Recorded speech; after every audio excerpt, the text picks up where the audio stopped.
Your Honor, I didn't come here to be lectured. I came here to get my money, I say as I slam the stack of papers down on the plaintiff's podium. The courtroom goes silent. Even the cameraman freezes.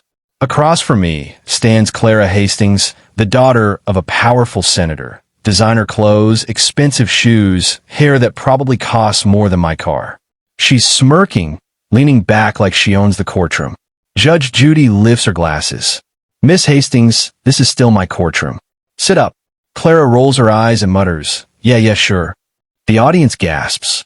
I step back, because I already know what's coming. Judge Judy's eyebrow jumps, the eyebrow.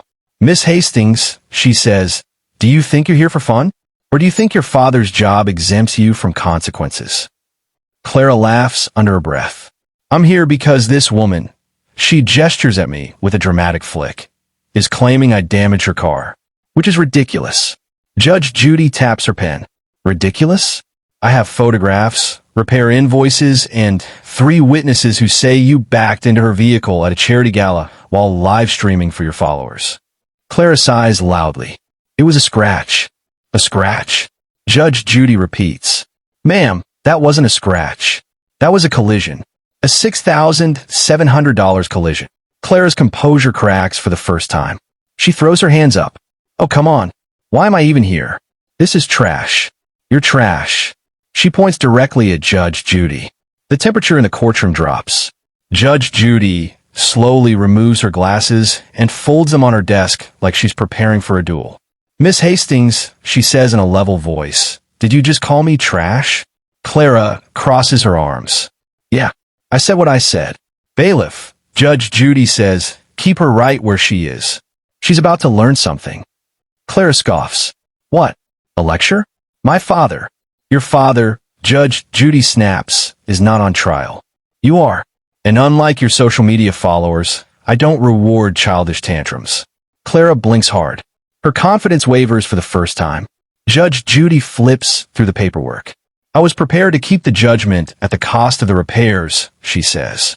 But since you've decided to show contempt in open court, and since the defendant has provided video evidence of your reckless behavior, I'm adjusting the total. The courtroom leans forward as if connected by one nervous heartbeat. Miss Hastings, Judge Judy says, you're responsible for the $6,700 in repairs. Clara mutters, whatever.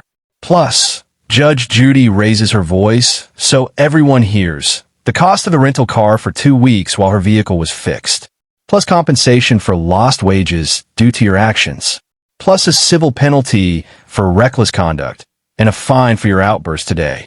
Clara's jaw drops. What? You can't do that. Judge Judy bangs the gavel. I just did. She looks straight at Clara, who now looks like the floor has been ripped out from under her. Your total comes to, she writes the number on the pad and holds it up, $50,000. Clara's face turns pale. You're joking, she stammers. Miss Hastings, Judge Judy says calmly, you call me trash. You disrespected this court. You acted entitled, arrogant, and reckless. Now you will learn that even a senator's daughter answers to the law. Clara shakes her head violently. I don't have that kind of money. Then you shouldn't have behaved like someone who did, Judge Judy replies. Clara turns toward me, desperate. You're going to ruin me. I shrug. You should have watched where you were driving. Judge Judy hands the bailiff the paperwork. Judgment for the plaintiff. Payable immediately. If you fail to comply, the court will move to garnish wages and seize assets. We're done. Clara's anger collapses into a stunned silence. The courtroom doors open, and she's escorted out, her designer bag clutched against her chest like a lifeline. As she disappears down the hallway, everyone hears her whisper, I should have kept my mouth shut. I gather my papers, nod to Judge Judy, and walk out knowing one thing for sure. When you call a judge trash in her own courtroom, it's not the judge who ends up paying the price. Clara's heels click sharply against the floor as she storms back into the courtroom hallway, but the confidence she paraded in with is nowhere to be found. Instead, every step sounds like a countdown to her own unraveling.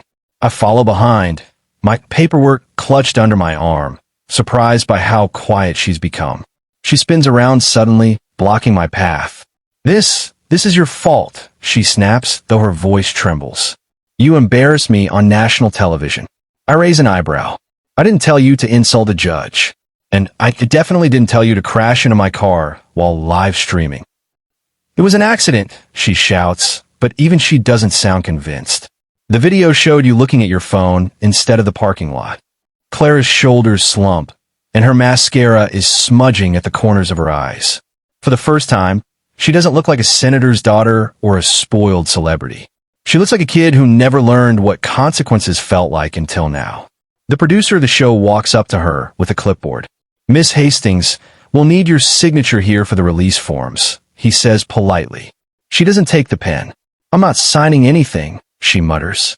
I need to call my father. He'll fix all of this. The producer gives her a sympathetic smile. Ma'am, the judgment still stands regardless of who you call. Clara glares at him like he just insulted her family. Do you know who my father is? I do, he says gently, and that's exactly why we treat you like everyone else. She recoils as if slapped. I try to walk past her again, but she steps in front of me. You're really going to take all that money from me? It's not taking, Clara, I reply calmly. It's paying for the damage you caused. I'll give you 5,000, she blurts out, desperation leaking through her words. The judgment was 50,000. 10, she tries. I shake my head. Clara, you live-streamed yourself bragging about how you don't care about crashing into some cheap car. People saw that. It's not just a crash.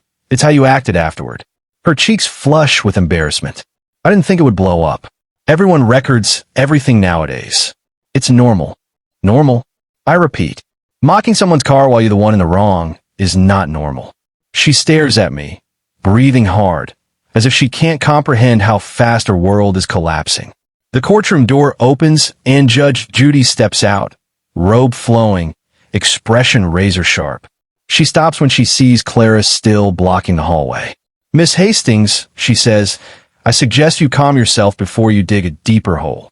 Clara turns toward her with quivering lips. Your Honor, please. I can't pay $50,000. I don't have access to. Then you should have thought twice before you acted the way you did. Judge Judy cuts in. This isn't about money. It's about responsibility. Clara wrings her hands.